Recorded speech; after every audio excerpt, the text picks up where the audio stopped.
अवधूत चिंतन श्री गुरुदेव दत्त श्री स्वामी समर्थ। नमस्कार मैत्रिणींनो, प्रज्ञा स्मार्टी गृहिणी या यूट्यूब चॅनलमध्ये मी प्रज्ञा तुमचं अगदी मनापासून स्वागत करते। प्रत्येकालाच दिवाळीचे वेध लागलेले आहेत, भरपूर शॉपिंग करायची आहे, दिवाळी करायची आहे आणि सगळ्यात महत्त्वाचं म्हणजे लक्ष्मी पूजनाचे सुद्धा आपल्याला डेकोरेशनचं सामान घ्यायचं आहे। या सर्व कालावधीमध्ये आपल्याला लक्ष्मीची सेवा करायला विसरायचं नाही, कारण की आपल्या घरातली अलक्ष्मी जर बाहेर गेली तरच लक्ष्मी पूजनाच्या दिवशी लक्ष्मी आपल्या घरी येऊन वास करणार आहे।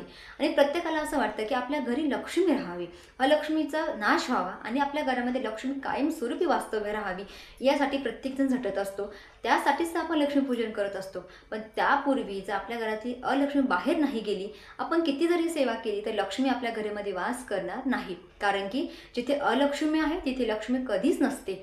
त्यामुळे आपल्याला काय करायचं आहे, सगळ्यात अगोदर ह्या संपूर्ण खरेदी करत असताना आपल्याला सर्वात महत्त्वाची सेवा विसरायची नाही। अतिशय उच्च कोटीची सेवा तुम्हाला करायची आहे आणि अनुभव घ्यायचा आहे। त्यासाठी तुमचा फक्त थोडासा वेळ जाणार आहे आणि तेवढा वेळ तुम्ही लक्ष्मीसाठी देऊ शकता। तर मैत्रिणींनो, आपल्याकडे दिवाळीची सुरुवात ही वासुबारसपासून झालेली असते, तर ती लक्ष्मीपूजनापर्यंत म्हणजे लक्ष्मी कुबेर पूजनापर्यंत। खरं तर दिवाळी ही अष्टमीपासून अमावस्यापर्यंत असते। यावर्षी दीपावली ही 12 नोव्हेंबरला आहे। लक्ष्मी कुबेर पूजन संध्याकाळी आपण करत असतो। परंतु मैत्रिणींनो, अष्टमीपासून जर आपण सेवेला सुरुवात केली, लक्ष्मीच्या सेवेला सुरुवात केली, तर आपल्या घरातली अलक्ष्मी बाहेर जाणार आहे आणि लक्ष्मीचा वास होणार आहे। आता अलक्ष्मी म्हणजे काय? अलक्ष्मी म्हणजे आपल्या घरामध्ये निगेटिव्हिटी, घरातले वादविवाद, ग्रहदोष, वास्तुदोष, त्याचबरोबर भांडणं आणि सर्वात महत्त्वाचे म्हणजे घरातली अस्वच्छता, ह्या संपूर्ण गोष्टी ज्या असतात तर त्या असतात अलक्ष्मीची लक्षणं। आता ही आपल्याला आधी बाहेर काढायचं आहे आणि मग आपल्याला लक्ष्मीचं पूजन करायचं आहे। त्यामुळे आपल्या घरातले वादविवाद शांत करायचे आहेत, नकारमुक्ता बाहेर काढायची आहे आणि सर्वात महत्त्वाचं म्हणजे आपल्या लक्ष्मीची सेवा करायची आहे। ही जर तुम्ही सेवा केली तर तुमच्या घरामध्ये अलक्ष्मी 100% बाहेर जाणार आहे आणि लक्ष्मी पूजनाच्या दिवशी तुमच्या घरी लक्ष्मी येणार आहे। त्यासाठी अष्टमीपासून आपल्याला तयारी करायची आहे किंवा अष्टमीपासून आपल्याला सेवेला सुरुवात करायची आहे कुबेर पूजनापर्यंत, म्हणजे लक्ष्मी कुबेर पूजनापर्यंत। तर आता अष्टमीच्या दिवशी काय करायचं आहे आणि त्यासाठी कोणतं साहित्य लागणार आहे त्याबद्दल मी तुम्हाला माहिती सांगणार आहे। सर्वात प्रथम आपल्याकडे दीपावली संच दिंडोरपुणेत मार्गानुसार मिळतो, तर तो तुम्हाला खरेदी करायचा आहे।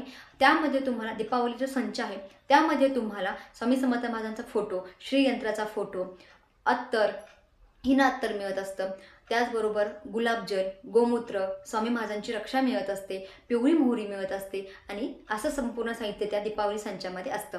पण ज्यांना संच मिळत नाही त्यांनी 3 गोष्टी घरी आणून सुद्धा तुम्ही सेवा करू शकता। सर्वात महत्त्वाचं म्हणजे पिवळी मोहरी, दुसरं म्हणजे कमळकट्ट्याचे 16 मणी आणि तिसरी गोष्ट म्हणजे स्वामी समर्थ महाराजांची रक्षा। ह्या 3 गोष्टी घेऊन सुद्धा तुम्ही घरच्या घरी अतिशय प्रभावी उच्च कोटीची सेवा लक्ष्मीची करू शकता। अष्टमीपासून ह्या सेवेला तुम्हाला सुरुवात करायची आहे। अष्टमी ते अमावस्यापर्यंत म्हणजे 5 नोव्हेंबर पासून तर ते 12 नोव्हेंबरपर्यंत तुम्हाला अतिशय प्रभावी उच्च कोटीची सेवा तुम्हाला करायची आहे। आता अष्टमीच्या दिवशी सर्वात प्रथम आपलं घर स्वच्छ करायचं आहे आणि आपल्या घरामध्ये श्रीयंत्र आहे तर त्या श्रीयंत्रावरती श्री सुक्ताने अभिषेक करायचा आहे, कुंकुमार्चन करायचं आहे। स्वामी समर्थ महाराजांचा फोटो असेल तर फोटोवरती पुरुष सुक्ताने अभिषेक करायचा आहे, फुलं पाण्यामध्ये बुडवायचे आहेत आणि महाराजांच्या फोटोवरती शिंपडवायचे आहेत। आणि जर मूर्ती असेल तर श्री सुक्ताचं तुम्हाला पठण करायचं आहे महाराजांच्या मूर्तीवरती। अशा पद्धतीने अष्टमीची सुरुवात झालेली आहे। आता त्याचबरोबर आपल्या दारामध्ये रांगोळी काढायला विसरायचं नाही, पाऊल काढायला विसरायचं नाही, पावलावरती हळदी कुंकू लावायचे आहेत, टाकायचे आहेत। अशा पद्धतीची अष्टमीपासून आपली सुरुवात होणार आहे दिवाळीच्या सेवेची। आलं लक्षामध्ये? आता काय करायचं आहे, पूजा करून झाली, कुंकुमार्चन करून झालेलं आहे। आता काय करायचं आहे, देवघरापाशी जाऊन महाराजांना मुजरा करायचा आहे आणि आपल्या सेवेला सुरुवात करायची आहे। ही सेवा तुम्ही संध्याकाळी करू शकतात आणि संध्याकाळी केली अतिशय उत्तम, कारण की अष्टमीपासून म्हणजे 5 नोव्हेंबरपासून तर ते 11 नोव्हेंबरपर्यंत ही सेवा तुम्ही संध्याकाळी करू शकता। परंतु सगळ्यात महत्त्वाची जी हवनाची सेवा आहे तर ती हवनाची सेवा तुम्हाला 12 तारखेला अमावस्येच्या दिवशी सकाळी करायची आहे, कारण की संध्याकाळी आपल्याला लक्ष्मीपूजन करायचं असतं। आता मी तुम्हाला सांगणार आहे काय साहित्य लागणार आहे आणि कशा पद्धतीने सेवा करायची आहे। पूजेच्या साहित्यामध्ये आपल्याला सर्वात महत्त्वाच्या 3 गोष्टी लागणार आहेत। पहिली गोष्ट म्हणजे कमळकट्ट्याचे 16 मणी, दुसरी गोष्ट म्हणजे पिवळी मोहरी आणि तिसरी गोष्ट म्हणजे स्वामी समर्थांची रक्षा लागणार आहे। आता तुम्ही रक्षा ही केंद्रामधून सुद्धा आणू शकता किंवा आपण महाराजांसमोर दररोज न चुकता अगरबत्ती लावतो त्याची सुद्धा तुम्ही रक्षा घेऊ शकता. परंतु मी तुम्हाला सजेस्ट करेन की महाराजांच्या केंद्रामधली रक्षा तुम्ही आणली तर अतिशय उत्तम आहे. तर ती आपल्याला आणायची आहे आणि अष्टमीपासून सेवेला सुरुवात करायची आहे. संध्याकाळी तुम्ही ही सेवेला सुरुवात करायची आहे. सर्वात प्रथम काय करायचं आहे, महाराजांना मुजरा करायचा आहे, बसायला आसन टाकायचं आहे आणि आपल्या उजव्या हातामध्ये पिवळी मोहरी आणि महाराजांची रक्षा घ्यायची आहे आणि आपल्याला त्या मोहरीवरती सेवा करायची आहे, पिवळ्या मोहरीवरती. कारण की पिवळी मोहरी ही आपल्या घरातली नकारात्मकता बाहेर काढत असते आणि जर नकारात्मकता जर आपल्या घरातली बाहेर गेली तर आपल्या घरामध्ये वातावरण हे आनंदमय झालेलं असतं. त्यामुळे आपल्या घरातली नकारात्मकता अगोदर बाहेर काढायची आहे. सर्वप्रथम काय करायचं आहे, पिवळी मोहरी घ्यायची आहे उजव्या हातामध्ये, त्यावरती थोडा महाराजांची रक्षा टाकायची आहे आणि आपल्याला सेवा करायची आहे. 11 वेळा वल्गा सुक्ताचं पठण करायचं आहे. का भैरव अष्टकाचं 1 वेळा तुम्ही पठण करू शकता आणि श्री स्वामी समर्थ महाराजांची 1 माळ म्हणजे 108 वेळा आपल्याला नामस्मरण करायचं आहे. त्यानंतर हातातली जी रक्षा आहे, पिवळी मोहरी आहे, तर ती आपल्या घरातल्या 4ही कोपऱ्याला टाकायची आहे आणि परत येऊन महाराजांपाशी बसायचं आहे. त्यानंतर काय करायचं आहे, 2 मणी घ्यायचे आहेत कमळगट्ट्याचे. आपण ऑलरेडी 16 मणी घेतलेले आहेत, त्यातले 2च मणी आपल्याला घ्यायचे आहेत आणि त्या 2 मण्यावरती आपल्याला सेवा करायची आहे. सेवा काय करायची आहे, कमलात्मक मंत्र आपल्या नित्यसेवेमध्ये आहे तो म्हणायचा आहे 11 वेळा आणि श्री स्वामी समर्थ महाराजांचा 1 माळ आपल्याला मंत्र म्हणायचा आहे. आणि त्यानंतर ते जे मणी आहेत तर ते मणी एका डब्बीमध्ये बाजूला ठेवून द्यायचे आहेत. 16 मण्यामध्ये ते मणी एकत्र करायचे नाहीत. 16 मणी जेव्हा तुम्ही आणता किंवा घेता त्यातले 2 मणी तुम्हाला घ्यायचे आहेत आणि ते 2 मणी तुम्हाला एका वेगळ्या डब्यामध्ये ठेवून द्यायचे आहेत. अशा पद्धतीने अष्टमीपासून तर ते तुम्हाला अमावस्यापर्यंत दररोज न चुकता ही सेवा करायची आहे. आता अमावस्याच्या दिवशी म्हणजे लक्ष्मीपूजनाच्या दिवशी सकाळी ही सेवा करायची आहे.